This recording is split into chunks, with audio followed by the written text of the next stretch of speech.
Naalala ko kasi nung 1994, ang Christian Life Fellowship noon, Cathedral of the King, ay nagkaroon ng transition to liturgy. Kaya kinausap din si Father Ben, Pastor Ben pa siya noon, na ang Celeb Muntinlupa rin. Then, it was named the Lord Our Banner then. Ay magiging i-accept na as church. November, I remember, nung na-ordain si Pastor Benesio. And then in November 30, ang the Lord Our Banner ay naging Parish Church of St. Andrew. That was in November 30, 1995. So from Contessa, we transferred to Port area into Nasan as the Parish Church of St. Andrew.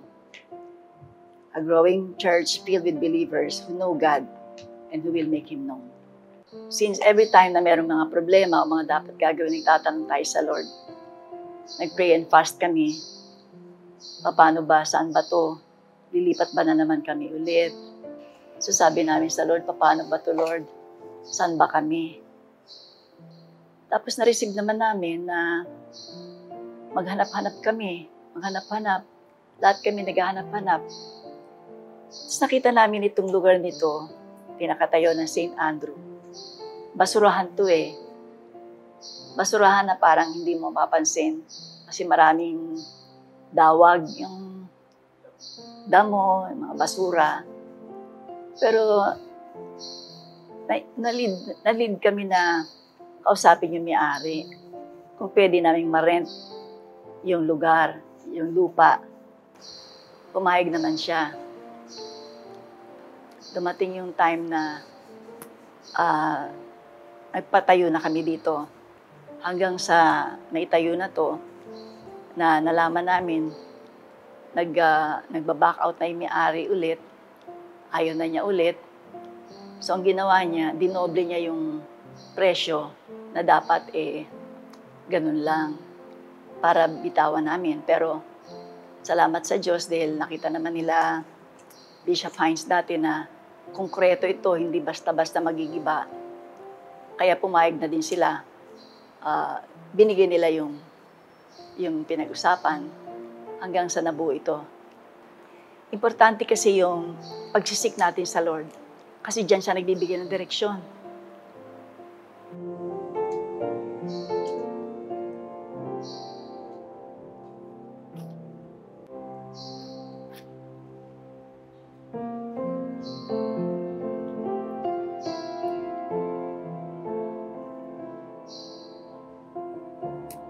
Ang laki ng problema ng araw ng simbahan na to. Kasi halos maraming kumukontra. Ganun pala pag nagpapatayo ka ng church, hindi mo alam pa paano matatapos. Isang taon kami walang allowance. Talagang yung mga staff, willing silang walang allowance para mabuo itong simbahan. Sacrifice talaga ng sacrifice lahat ng ginawa namin. Hindi ito basta natayo ng ganito. Talagang marami kaming struggle. Bawat isa. Puro kami prayer, wala kaming hindi idadaan sa prayer kasi hindi namin alam anong gagawin. Humingi kami ng tulong sa Panginoon. Sabi namin, paano po ito, Lord? Hanggang sa yung mga ibang nagkagulo na. Yung mga ibang motive. Yung ibang naninira. Yung ibang mga gamawan mga bagay hindi maganda. Pero nanatili pa rin ang tibay ng Panginoon hanggang sa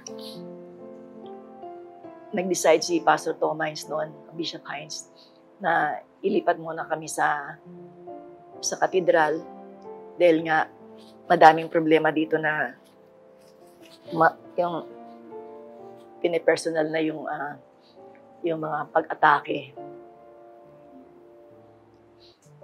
That was in 2004.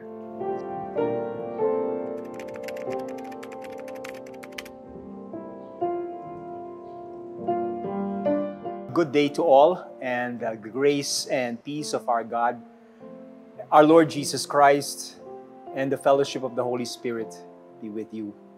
I am Roberto Horvina. I am currently the interim pastor here in the Church of St. Andrew, and I've been serving the church for over 40 years, 42 years to be exact in the ministry, but 46 years now as a Christian who is involved in the growth and life of the church. Hi, I'm Deacon Steve Mercado. It is a great day. Why? Because we have our great God who will be doing great things in and through our lives. Yes. So, as you all know, ako yung deacon in charge sa outreach ng church. I am Deacon William Yusores. Current role and function dito sa Church of St. Andrew is OIC, kahalili ni Father Obet. I am the other half of Father Renato Villavicencio. I would say I am a servant. I am the servant of the Lord, and I continue to help out wherever I am needed here in COSA.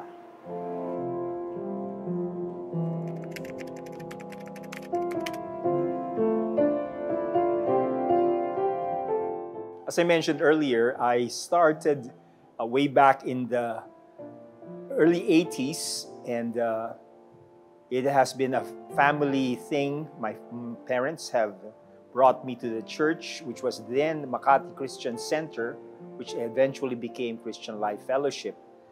And through those years, I was held by the Spirit of God in a manner that has transformed me. But since that time, I got involved from the time of 1982, which was 43 years ago. I became involved in the training of the new believers. We had what we called then the New Life series, following the Life in the Spirit seminar. Eventually, I was sent out as a pastor to the then church in San Pablo City, which is now the Cathedral of St. John. And I spent over a year there until such time that I had to, because I was still working as an engineer, and I had to be assigned overseas. However, of course, God had His plans, and it was in my assignment overseas that I discovered my true calling. So when I came back, I already started this journey of serving God full time, and so that started my journey into the sacramental and liturgical life. I think 2005 or 2004, nag-start na akong magsimba sa Church of St. Andrew. Kasi nanliligaw ako kay RJ. Nanliligaw kay RJ, one of the daughters ng Deacon-elect, si Deacon Armand Navarro. And at that time, after school or after from college, from the university, early morning, sumasama sa kanila magsimba dito. That was, I think, 2004, 2005. Kasi 2005 kami naging kami. Tapos, I think 2006, na-involved na ako sa sa pagkanta, I think, sa choir. Tapos, with the help of Deacon Louie at that time, and then sa pagpupursige ni Deacon Velmore, Father Tats also was involved in honing the little faith that I have at that time. It was being honed, and I was invited and asked if I could be a deacon trainee along with Deacon Joel and Deacon Conrad. And 2015, 2014. I think that was 2014, November 30. We were ordained as newly deacons of Church of St. Andrew. So siguro I could start with my involvement with Christian Life Fellowship that was in March 31, 1983. Yun yung first time na attend ako sa Christian Life. Pero at that time, Christian ako dahil involved naman ako sa Campus Crusade sa UP.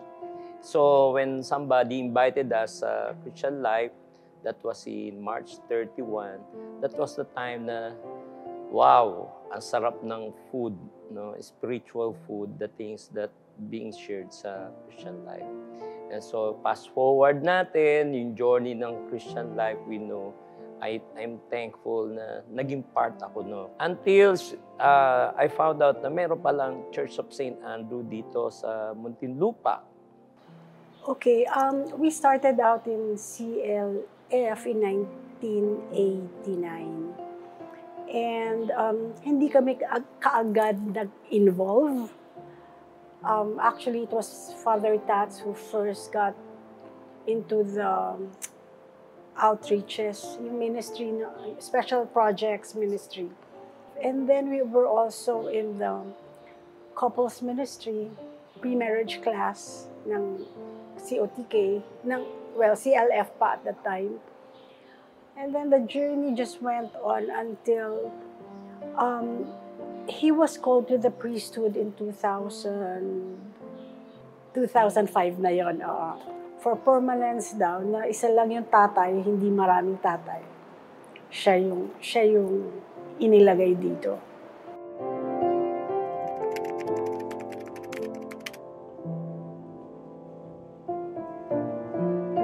There is something that really was very remarkable in my journey as a Christian. It was the role or the part I had when the church was transitioning from the charismatic side and the evangelical side into the liturgical side.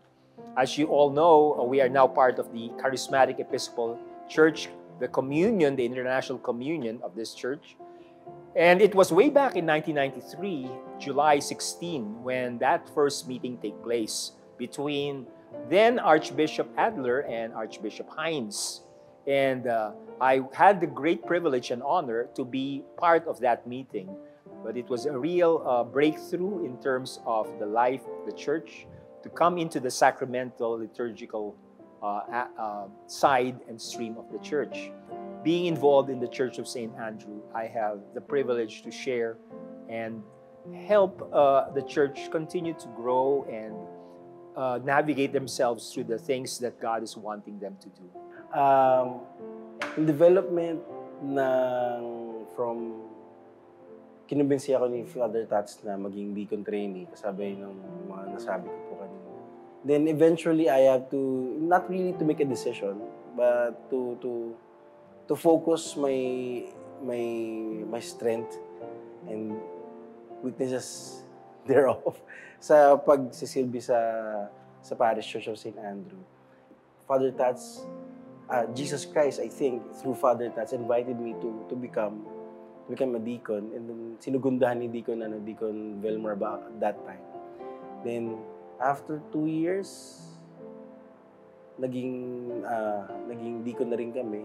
Another milestone siguro was when the passing of Father Tats. Hindi siya pala milestone. I think it's a seed that died and then grew to a plant that bore much fruit. I think it's one of the most saddest things that had happened. You were met again by Bishop Ariel in not a very promising circumstance. Tapos, I was asked and the clergy voted na ako yung pumalit dun sa paghawak nung steering wheel. But we do not know what we do not know. God has bigger plans. And that bigger plan for Deacon Louis arrived. Sabi ko, walang iiyak. And there's no more grander plan for every believer to become a part of the holies of holies, to become part of a kingdom that is triumphant. Yun. So, parang naging official na after ma-designate si Father Obet dito, official na maging OIC kasama ni Father Obet para mag-manage ng church. And then, Deacon Donat passed. After my father passed, the plan of God is being unraveled in front of our eyes.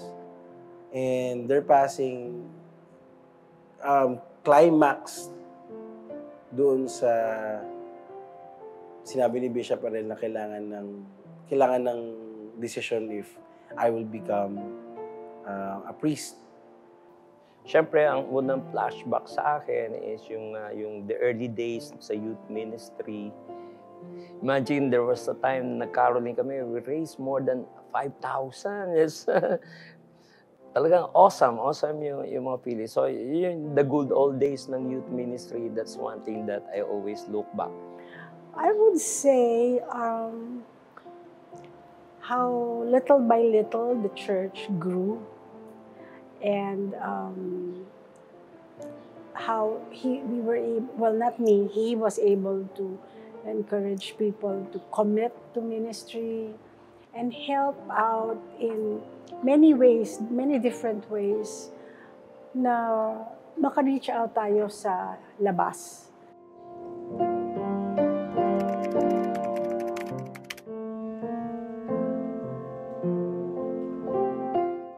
Well, in 2004, as I said, I was called by my bishop then to be able to work on this church. St. Andrew was not my first assignment as a priest. No, I was already also given the task of beginning and developing the church, which is in Montalban, Rizal. From there, I also got involved in other churches. But in 2004, there was a need for us as the cathedral to assist the Church of St. Andrew navigate their ministry here in order that they would be able to grow more and begin to develop more. And that was where I was assigned in order to help the then pastor then here, Father Ben Mandokdok, in order to help him and his ministers develop the church in a better way. It was there that I first got involved here. Actually, I would think that the journey really started way beyond Muntinlupa eh. Kasi in some ways, para na rin siyang parish priest nung nilagay siya as vicar sa Montalban. So, the journey was just a shift of place, di ba?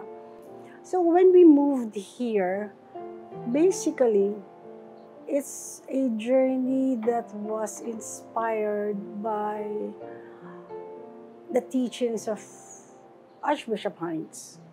Kasi I think I wouldn't be what I am now if it were not for what I heard from him, what I've seen from him. So yung words of encouragement, yung strength the power of his guidance, it was instilled. Number one, I see Tatay, si Bishop Hines.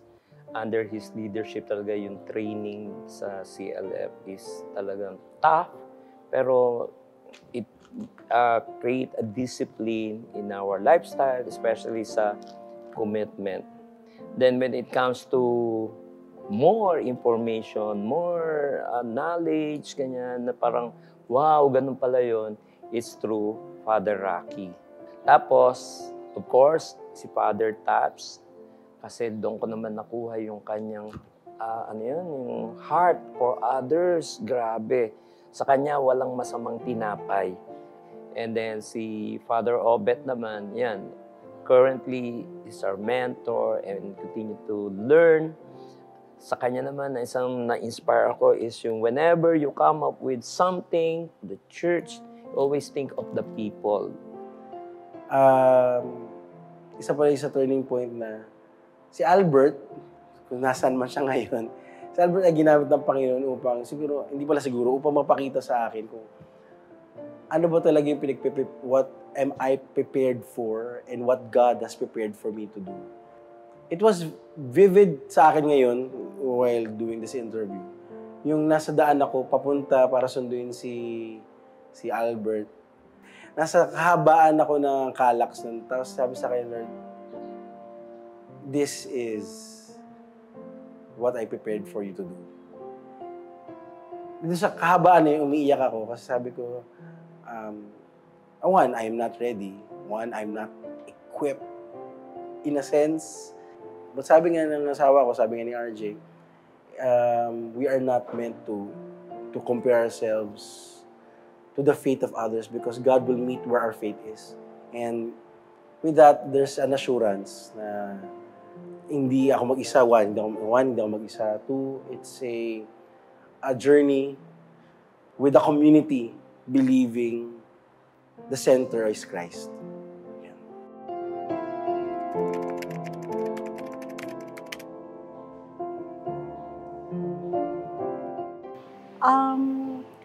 Ang gusto ko lang siguro share this quotation from a priest that I listened to, Opus Dei priest.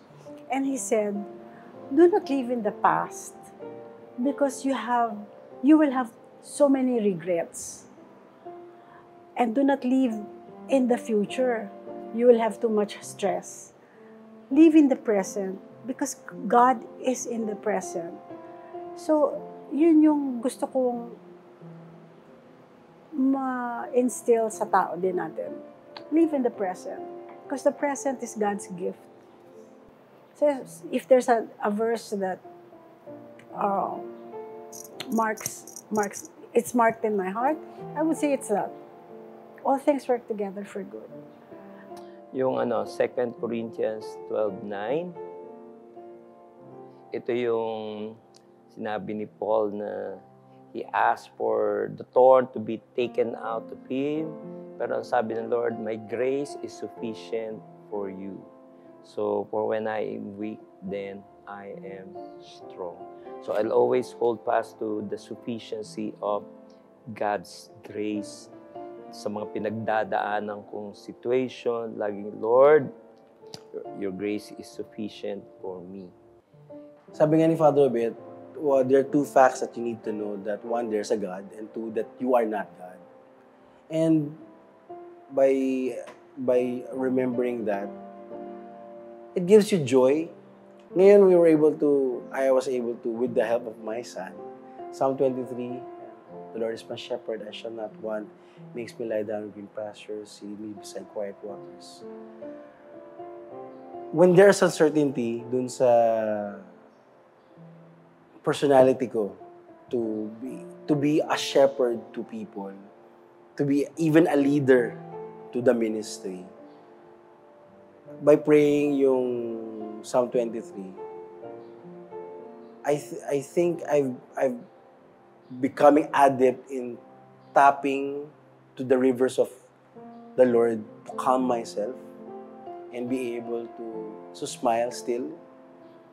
Kasi in spite of my lack and my weaknesses, the Lord strengthens me to be present somehow on a lot of things. There are many scripture verses that I constantly default to or look back. As I said, there is no one particular verse that stands out. There are many that have served me, but one thing that I can easily remember right now is what Paul said in Galatians 2:20, I have been crucified with Christ. It is no longer I who live, Christ who lives in me. And the life that I now live in the flesh, I live by faith in the Son of God, who loved me and gave himself up for me. And also Psalm 138 verse 8, which promised the Lord will accomplish what concerns you. Whatever God has placed as an assignment for me, for you, for any of us, God will surely accomplish that.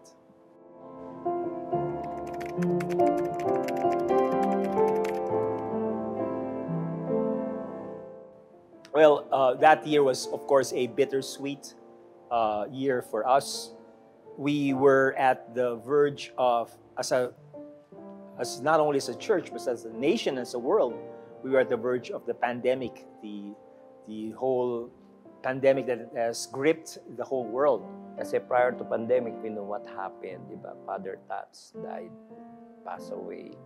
Pero nakita ko na despite the pandemic, that's the time the church grew, no? Yung talagang doon naglabasan ng ang pera, provisions. I think Deacon Louie and I, Father Obet, at that time then managed to respond dun sa mandate ni Bishop Ariel to limit the people going here, to limit the activities. I was the one assigned by him to come and fill in that void. It's supposed to be a temporary assignment until we can be able to raise up a new pastor here. Sa mga pakiramdam ko, na-diminish din para sa atin. Never na-diminish kung ano yung kapangyarihan ng Panginoon. Pero yung presensya natin, sa presensya niya, at that time, mas naging challenging siya kasi everything was okay na makita lang sa TV. And we cannot do anything about it at that time. But prior to that, bahay-bahay, di ba?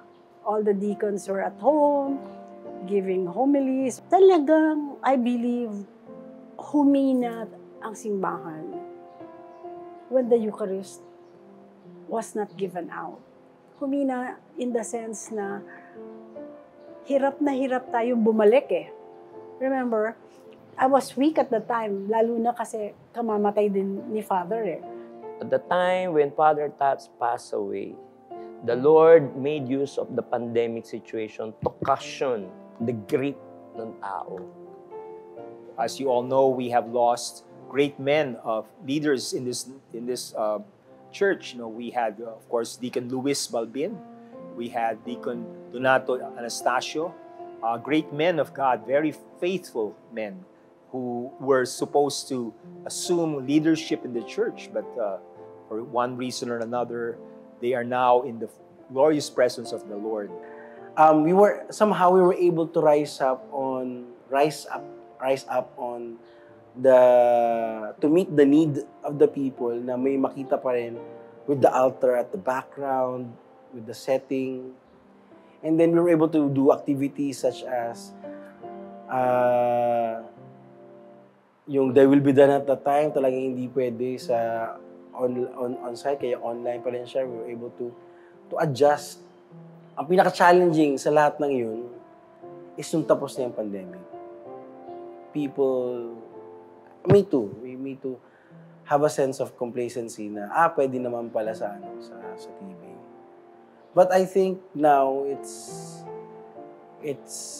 an evolving matter kasi nakikita din ng mga tao na there's a need for you to be present in the house of the Lord. I guess if we had that drive, if people had that drive na hindi, kahit bawal si Lord to, my mindset was that, will not the Lord cover me if I want to meet with Him? That was my mindset. But syempre, iba-iba yung faith natin eh. But that was how I was able to go through that difficult period. Well, sino pa sasalamatan? Di si Lord, di ba? I really just am all the time of His goodness. Meron man tayong pinagdaraan ng mahirap, it is still God's gift. Meron siya itinuturo. And all things work together for good to those who love God and obeys Him, di ba? Pasalamatan ko siyempre si God na talagang kumilo sa buhay ko sa 65 years. 65 na ako, no? And looking back, goodness of the Lord, no? Papasalamat ako na He brought people sa buhay ko, the Cosa family, no? na talagang sila na yung naging family ko. Ang tawag dito, nandun yung support, nandun yung prayers, nandun yung encouragement, ganun. Kaya kahit single dad ako, I'm not single, I'm not alone because I know that Tokosa family is with me. So yun yung malaking pasalamat ko. Kung nandito ako, nandun because of the support of my Kosa. And yun. In the many seasons of my life, 39 years of my life, and the 20 years, I think, serving the Lord through the Church of St. Andrew, kulang ang pasasalamat sa Panginoon sa pamamagitan ng salita lamang. But as the Bible says that if it's necessary, speak. But for me, I'll try my best